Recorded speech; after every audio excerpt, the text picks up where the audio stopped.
Hello everyone, in this video I'm going to show you how to take a screenshot using the Windows 10. Alright, so on my keyboard I'm going to press the Windows key so my start menu comes up, or over here I can click on the start button.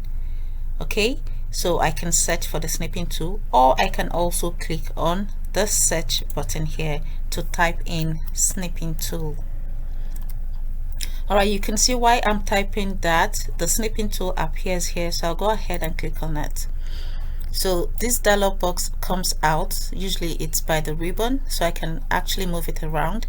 So when it comes out, you would see here this button here, mode. Alright, so if you're using previous version of Windows, you aren't going to find this button mode. You will find the new. It's okay, so you click on the new.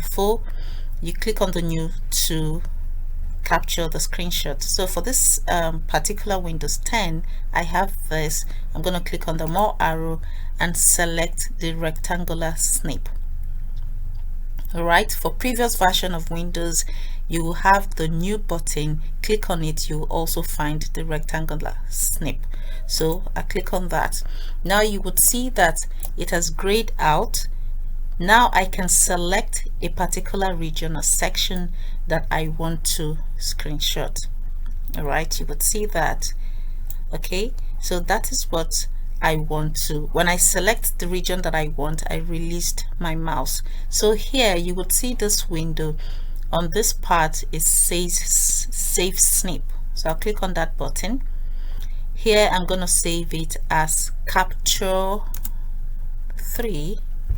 Alright, now capture 3. By this left pane I can then choose the exact place I want to save my screenshot. So it's on desktop. I'm happy with that. Now this is the file name, which is capture 3. Now the save as type, alright, you can see by default is in PNG. Alright, so you can also change this to a JPEG format. Now the JPEG format file size is usually smaller, so I'll recommend that you use the JPEG file size. So that is it. Then I'll go ahead and click on the save button. I can further get screenshots for different section of what I have done. Remember the show formula thing that I showed you? To show formulas, you can see here that these are calculations. Then I'll go to the formulas tab, the formula auditing group, and here is the show formulas. So these are the formulas that was used in the calculation here. So I'll just quickly adjust it nicely. All right, now get my snipping tool like I showed you how to get it. You search for it from the start menu, and here by the mode I'll click on the rectangular snip.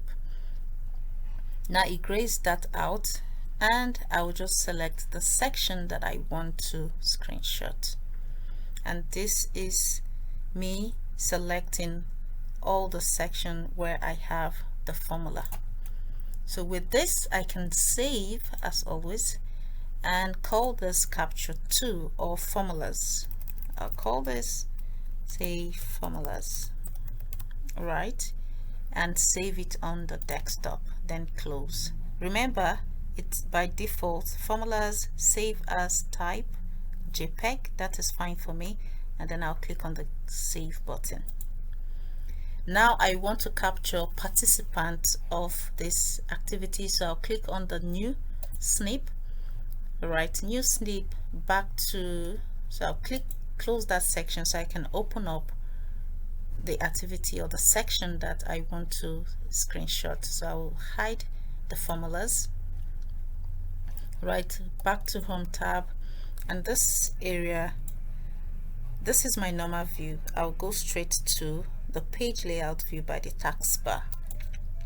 Now here I can see my header. This section I want to capture those who participated in this exercise. All right, so I'm gonna go back to my snipping tool. I closed it already, so I'll click that and search for snip. All right, that is it over there. Click and click by the mode button, the down arrow select the rectangular snip, and it grays out. I'll select the section that I want to screenshot. So I want to get the whole stuff here. Alright, so that is it. From here I can see the participant in the header. Then I'll save and give it any name, maybe participant. It does. Alright, participant. Okay, and then save on the desktop. Alright, so let's go to the desktop and see what we have there. Alright, I'm just gonna minimize that. So here I have my participant, I have capture 3, and okay, so this is the exercise itself, and here the participant, you can see that that's my screenshot, and the formulas. I remember I did 3 stuff, and these are the formulas. So with this you can easily drag and drop those 3 pictures into the body of your email and send it out for someone to examine you. I hope you do like this video. Don't forget to click the like button and drop comments in the comment section below, and I'll be there to answer all the questions. I'll see you in the next video.